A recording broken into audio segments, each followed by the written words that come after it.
Hi guys, welcome to the fourth, I think, tutorial in this and how to theory on how to play guitar.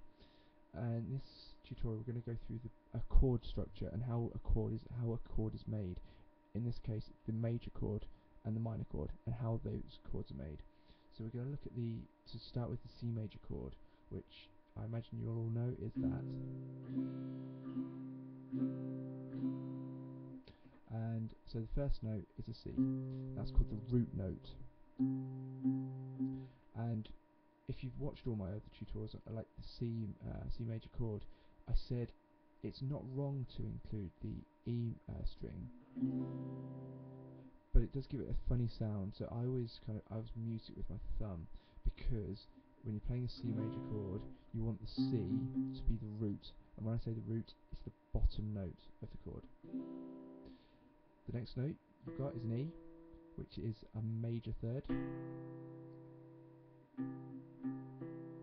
It should sound quite happy, quite jovial, you know.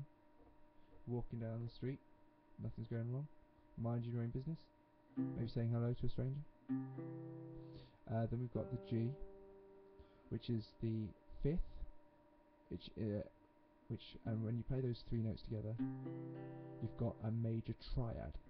Triad, three notes. It's nothing to do with mafias. Then you've got the C again. And when you play this chord, you get and you play the notes individually, you get an arpeggio.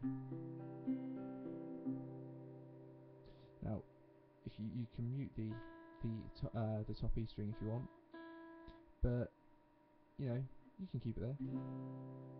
It sounds quite nice. But you can mute it.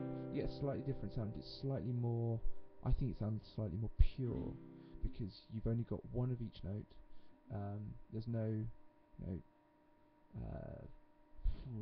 don't know the word. There's no pronunciation. Not pronunciation. That's a stupid word to use. You only get one of each note, so you don't get priority on any of the notes. No, that's alright.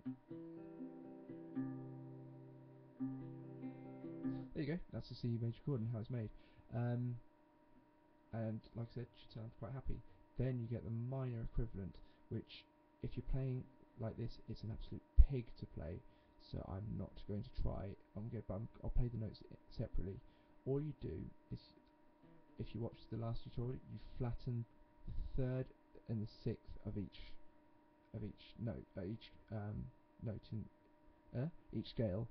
Each note, the third and the seventh, the third and the sixth note of the scale, you flatten.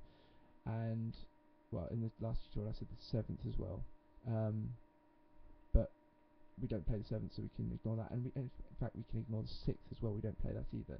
But the third, like I said, this is a major third, and the third is always measured from the root note. In this case, C. And we've got the major third.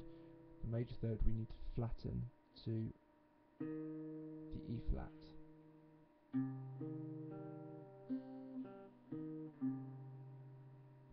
Yeah, shall I try again? Why not? I'm just gonna hurt my hand.